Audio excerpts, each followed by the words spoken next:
নমস্কার, আপনাদের সবাইকে স্বাগত। আপনারা সকলেই জানেন যে ডিআরডিও ইতিমধ্যে 2000 কিলোমিটার পাল্লার অগ্নি প্রাইম ক্ষেপণাস্ত্র প্রস্তুত করেছে। কিন্তু এখন এই ক্ষেপণাস্ত্রের উপর ভিত্তি করে ডিআরডিও একটি নতুন ক্ষেপণাস্ত্র প্রস্তুত করেছে এবং এই নতুন ক্ষেপণাস্ত্রের সবথেকে বিশেষ বৈশিষ্ট্য হলো যে আমরা আমাদের দেশের যে কোনো প্রান্ত থেকে এই ক্ষেপণাস্ত্রটি স্থাপন ও ফায়ার করতে সক্ষম হব। যদি আপনার শহরে ট্রেন চলাচল করে তবে এই ক্ষেপণাস্ত্রটি আপনার শহরেও স্থাপন করা যেতে পারে। মানে এই মিসাইল ট্রেনে করে পাঠানো যাবে এবং ট্রেন থেকেই ফায়ার করা যাবে। এর ফলে এটি দেশের যে কোনো কোণে লুকিয়ে রাখতে সক্ষম হবে এবং শত্রু দেশ জানতে পারবে না যে ভারত নতুন ক্ষেপণাস্ত্রটি কোথায় লুকিয়ে রেখেছে। আপনারা সকলেই জানেন যে ডিআরডিও ইতিমধ্যে অগ্নি প্রাইম ক্ষেপণাস্ত্র তৈরি করেছে। অগ্নি প্রাইম ক্ষেপণাস্ত্র একটি মাঝারি পাল্লার পারমাণবিক সক্ষম ক্ষেপণাস্ত্র। এই ক্ষেপণাস্ত্র পরিবহন খুব সহজ, কারণ এই ক্ষেপণাস্ত্রটি একটি ট্র্যাকে স্থাপন করেছে এবং এই ক্ষেপণাস্ত্রের উত্তরসূরি হিসেবে ডিআরডিও একটি ট্রেনে অগ্নি প্রাইম ক্ষেপণাস্ত্র স্থাপন করতে চলেছে।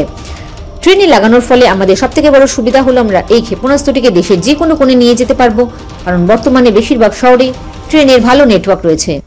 আর সেই কারণেই ডিআরডিও এখন ট্রেনে অগ্নি প্রাইম ক্ষেপণাস্ত্র স্থাপনের প্রস্তুতি নিচ্ছে। ট্রেন থেকে ক্ষেপণাস্ত্র উৎক্ষেপণে এটি কোনো নতুন বিষয় নয়। ভারত তাদের ট্রেনে উৎক্ষেপণযোগ্য অগ্নি প্রাইম ক্ষেপণাস্ত্রটি ভিন্নভাবে তৈরি করতে চলেছে। ডিআরডিও কর্তৃক একটি পরিকল্পনা করা হয়েছে যে আমরা আমাদের অগ্নি প্রাইম ক্ষেপণাস্ত্রের জন্য একটি ট্রেন লঞ্চার সিস্টেম তৈরি করব। আমরা এটা প্রস্তুত করব এবং এর জন্য আমাদের আলাদাভাবে কোনো নতুন ট্র্যাক তৈরি করতে হবে না। আমরা আমাদের সাধারণ ট্রেন ট্র্যাকগুলিতে এই নতুন লঞ্চারটি চালাতে সক্ষম হবে। যার সবথেকে বড় সুবিধা হবে যে আমরা অগ্নি প্রাইমকে আমাদের দেশের প্রতিটি কোণে নিয়ে যেতে সক্ষম হব। জয় হিন্দ, জয় জওয়ান, জয় কিষান।